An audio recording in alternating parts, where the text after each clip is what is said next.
Natacha Lui, qui est professeure adjointe au campus Saint-Jean de l'Université de l'Alberta. Elle travaille sur les défis et les opportunités liées à la formation en STEAM dans un contexte francophone minoritaire. Ses recherches examinent comment ces disciplines peuvent se développer et se diversifier pour répondre aux besoins croissants des communautés francophones dans ces régions. Je vous passe la parole, Natacha. Merci beaucoup. Alors, je suis la dernière présentation. Je vais essayer de faire ça assez rapidement.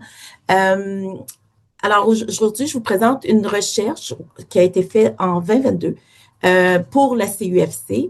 Alors, c'est l'offre des programmes de formation dans le domaine des STEAM en contexte minoritaire. Donc, entre défis et opportunités. Donc, ce projet, je vais vous présenter le contexte de l'étude d'abord et avant tout, parler des établissements qui ont participé à cette étude-là, les défis qui ont été soulevés par plusieurs chercheurs dans chacun de ces établissements, ainsi que les opportunités et les recommandations qui ont été faites à la CUFC suite à cette étude.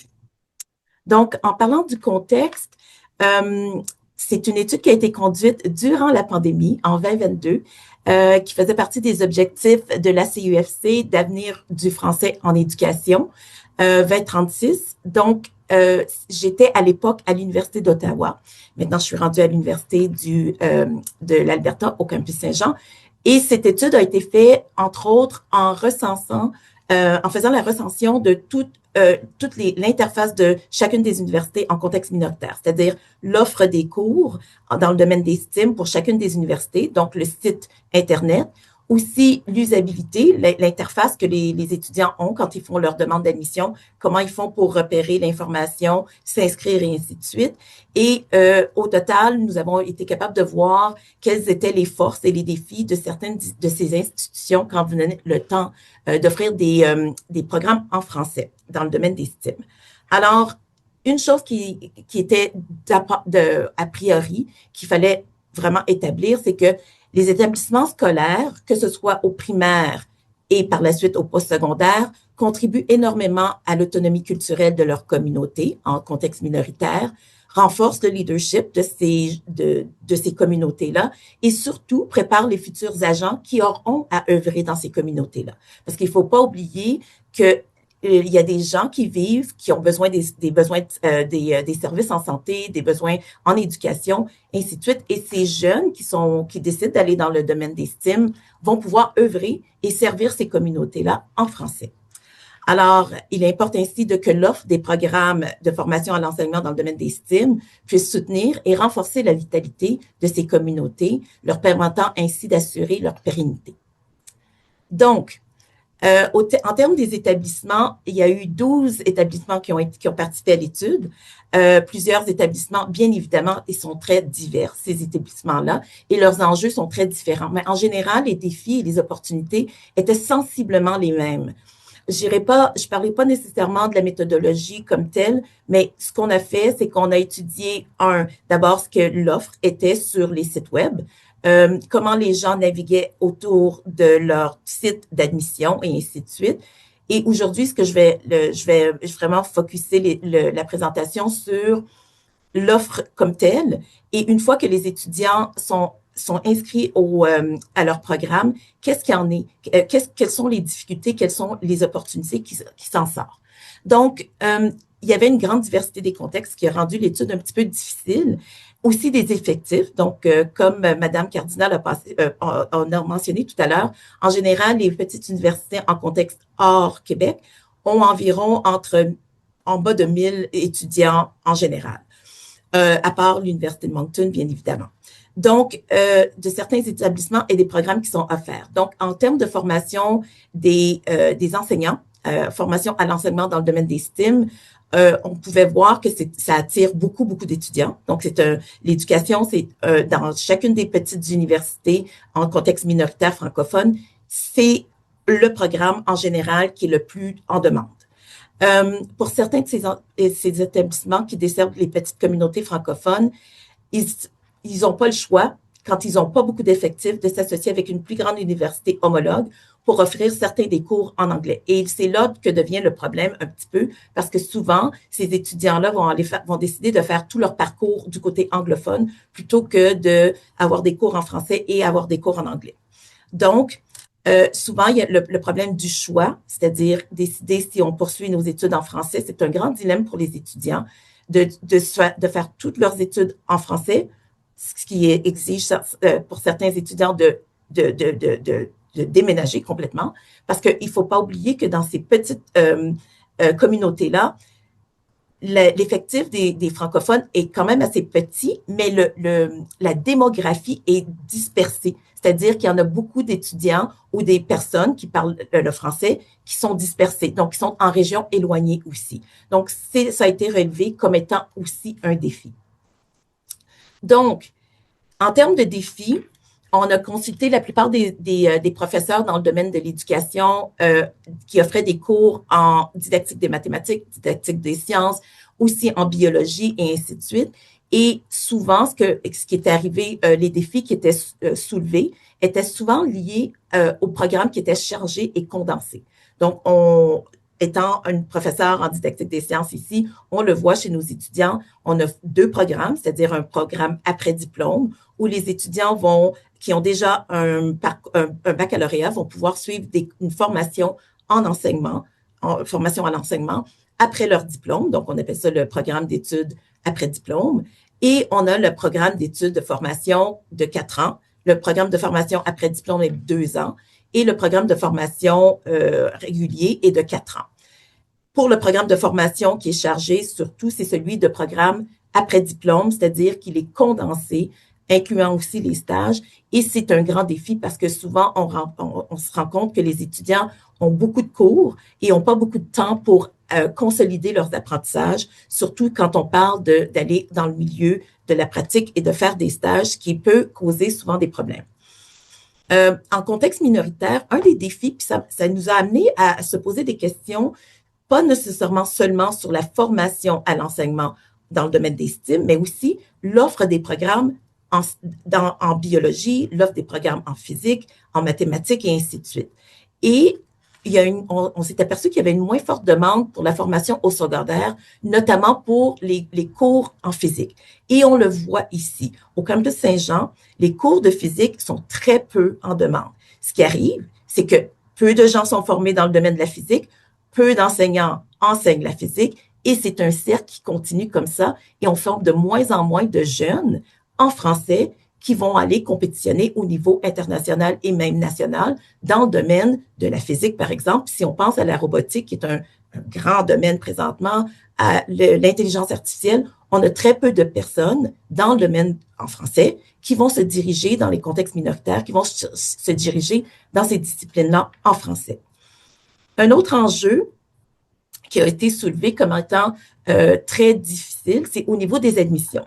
Quand on a été capable de répertorier toutes les offres et les demandes, c'est-à-dire sur le site Internet des sites web des universités, de voir comment le processus d'admission, quelles sont les exigences et ainsi de suite, on a découvert que c'était très complexe souvent. On le demande beaucoup aux étudiants, c'est-à-dire qu'on leur demande d'avoir quand même des exigences considérables pour certains de ces étudiants-là. Et aussi le temps alloué justement entre le fait que l'étudiant va recevoir sa demande, son acceptation. C'est-à-dire qu'il y a des universités qui sont beaucoup plus rapides. Et c'est le cas des universités, les universités qui c'est plus long, c'est les universités qui travaillent avec des universités, des entités beaucoup plus grandes, comme l'Université de l'Alberta, par exemple, homologue, qui fait tout le processus d'admission, qui peut prendre beaucoup plus de temps. Donc, les étudiants ne reçoivent pas leur réponse assez rapidement.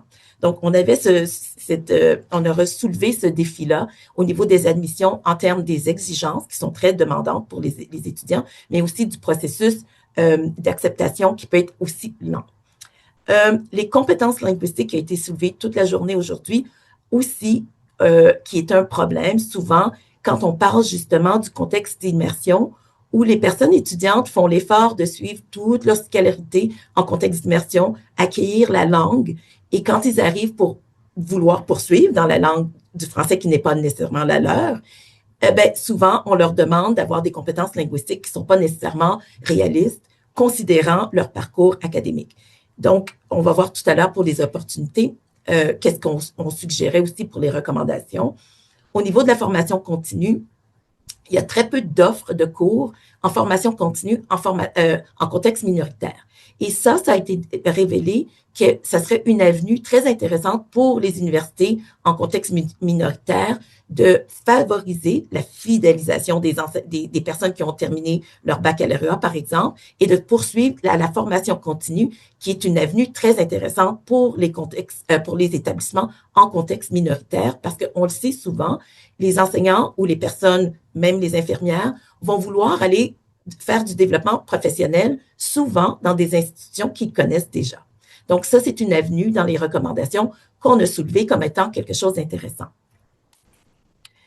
En termes d'opportunités, les professeurs qu'on a sondés ont parlé de plusieurs astuces, ingéniosités qui ont permis justement de se démarquer en termes d'offres de la demande et en étant en contexte minoritaire, de pouvoir se retourner facilement puis développer de façon créative des nouveaux programmes ou des nouvelles passerelles qui permettraient justement de diversifier l'offre de la demande.